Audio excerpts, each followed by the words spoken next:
I am. I am about 250 pounds, 6 feet, 4 inches, 5 with sneakers on. Then again, the sneakers are never really off. So yeah, 6'5", I guess.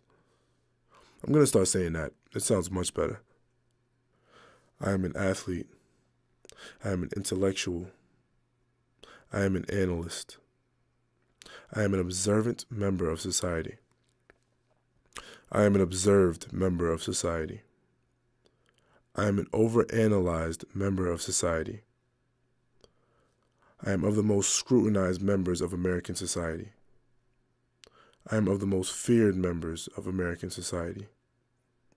I am an educated, unapologetically black man. Being from Brooklyn, New York, my community was always of my same denomination somewhat. So I was always around people that looked like me to some degree or had common beliefs and ideologies as I did. And I was always comfortable in that environment. Back home, it was more so like listen to this story as opposed to like watching it up front and close. I remember in elementary school, me and my brother were signed up for this Boy Scout, Girl Scout kind of thing, and it was at a private Catholic school, and my mom didn't really think much of it. It was just close to her home, and she just wanted to get rid of us, I think, for a couple weekends. I don't remember exactly why, but I remember her pulling us out. I think my brother has more of a recollection than I do, but later I found out, because I was questioning, like, why was I pulled out of this, Girl Scout thing? I thought I had fun. She told me that someone had called me a chink and my brother a pig. And that just kind of was really weird to me, because I think I was like 6 at the time. And I didn't even know that 6-year-olds knew the word chink or pig in reference to Asian people. Not all of the instances of racism that people face here in New Paltz is a grassroots level, a grassroots stage level. It's happening from, like I said, peers. It's happening from law enforcement. It's happening from professors and department chairs, and it goes on throughout the ranks. I've been known to say that this is the Jim Crow North. New York State has the highest degree of K through 12 school segregation in the nation. Not in the North, not on the East Coast. New York is #1 in the entire United States. So we have tremendous problems here. It does not matter whether people are people of goodwill. Goodwill plus discrimination equal absolutely zero. What we need is positive and real change. And it can start on this campus, and it should. It's such a obvious issue, but it's at the same time such a quiet issue, because nobody wants to directly say, well, this is blatant attempts at being racist or blatant instances of racism. So I just finished my PhD at UMass Amherst. I graduated with a PhD in economics. I had just started my first tenure track job, and I was teaching at a school in upstate New York. And I mean, you guys will see when you have your first jobs, the first week on that job is like the worst week of your life. And at orientation, they teach you everything you don't need to know. And it so happened that my office was close to a common eating area, like a common space where there was a kitchen and a table and like a sitting area. And there were 2 other professors, male professors, also in the School of Business that were in that area. And there was a professor from one of the other departments in the School of Business. He said to me, Cruz, wow. I've never seen the kitchen so clean in the School of Business. And he said, have you been cleaning the kitchen for us, Cruz? And he knows that I'm a PhD in economics. He knows that I'm an assistant tenure track professor in the Department of Economics. It's my first week where the only thing you should ask somebody is, hey, how are you? Do you know where the copy room is? Do you know where you need to go for supplies? Do you know where to pick up your mail? Like, these are the right questions to ask your colleagues and coworkers. But the first thing he asks me is if I'm cleaning the kitchen for him. And that is because in his racial imaginary, Black Latino women, Dominican women, they're cleaners, right? They're nannies, they clean apartments in New York City, and that is what we do. I've been called a lot of different people on this campus, at least like 6 other girls, I think, at this point I've been called, and it's very startling because they like expect me to be someone else, and I'm like, oh, just because we're both Asian, like the other person doesn't have glasses, she has longer hair, but okay, sure, like you confused me for her.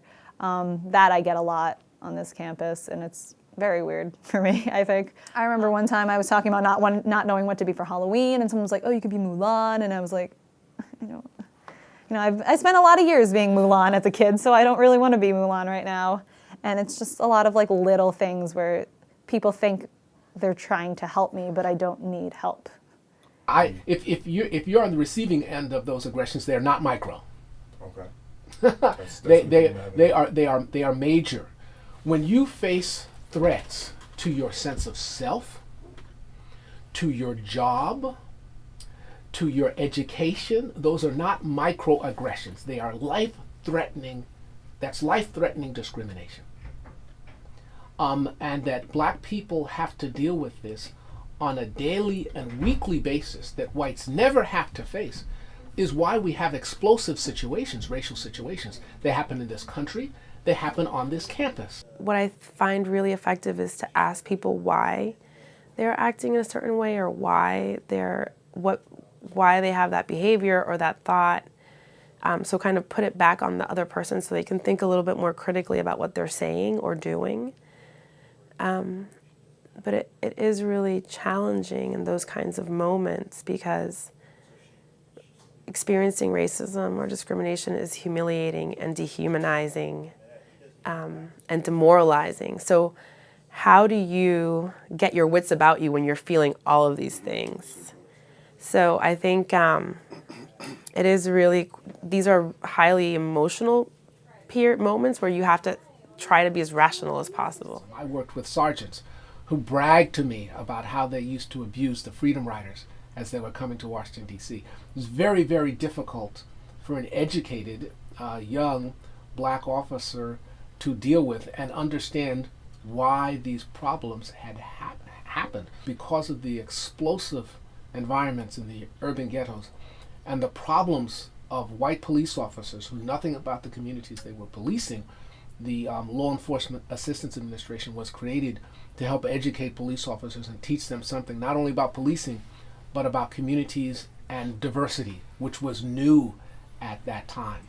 So, but even so, even though we're talking about, we're talking over 30 years ago, Elijah, we can still see that we have not learned a great deal. So we were driving, we had a couple of supplies to bring back. I think it was like cups, bags, ice, stuff like that. And we drove up to the house, we dropped the supplies off, and I was getting ready to drive back to campus, and I was pulled over. And I couldn't help thinking I did nothing to be pulled over. He asked us where we were from, what we were doing out here. And I kind of told him that I'm from Brooklyn, New York. I go to school out here in New Paltz, the whole nine. My father's a police officer, so I know how to handle these kinds of situations. And we couldn't get him to tell us why he pulled us over. When he asked me to step out of the car, out of the vehicle, I wasn't being placed under arrest or anything like that. There was no serious issue. He just wanted to speak to me real quick. He basically was just trying to explain to me that he'd been on the job for a while. He'd been stationed in New Paltz for a while. He looked about 15 minutes older than me, honestly. But he followed up all of that information by saying, just quite frankly, he said, listen, you're from Brooklyn, your friends are from the Bronx, I know you guys have weed on you. Now, me personally, I was struck because I've never smoked weed. I've seen it. I've dealt with it because it's been around me in my community back at home. I played on athletic teams where I've been drug tested regularly, so it's never been a part of my life. So the fact that he would say that because I'm from Brooklyn, New York, he knows that I have weed on me, or because my friends are from the Bronx, New York, and they happen to be Hispanic. That generalization was so blatantly racist that it shocked me how unafraid he was to be racist. It affects the way I deal with the police out here to this day. When I was a police officer in Prince George's County, Maryland, we had 2 white officers who were shot by a young black teenager. And it split the department racially right down the middle. The community was very charged, and also the black police officers on the department were caught up in these issues. The allegations were that the young man had been abused by the police in the police station. And of course, as black officers, we had seen many young black people abused by the police. So even though I wasn't there during the incident, who could tell what was going on? It brought up many of the issues of race that we're dealing with now in the Black Lives Matter movement, except it's a little bit more personal than that. The department was paying a heavy price for its lack of community relations and its abuse of the black community. We were among the first group of black officers to come on a almost all-white police department, which had been sued by the Justice Department because of their lack of hiring of black officers. You know, I invite my students to challenge their own racial imaginaries, challenge that of their friends and family if the opportunity arises, be allies. So I think that in my class also what happens is that racism is a problem for everybody. Racism hurts everybody. I had a student one time and he's like, Dr. Bueno, but I'm a white guy and I'm from like an upper middle class family and I'm heterosexual and none of these problems are mine.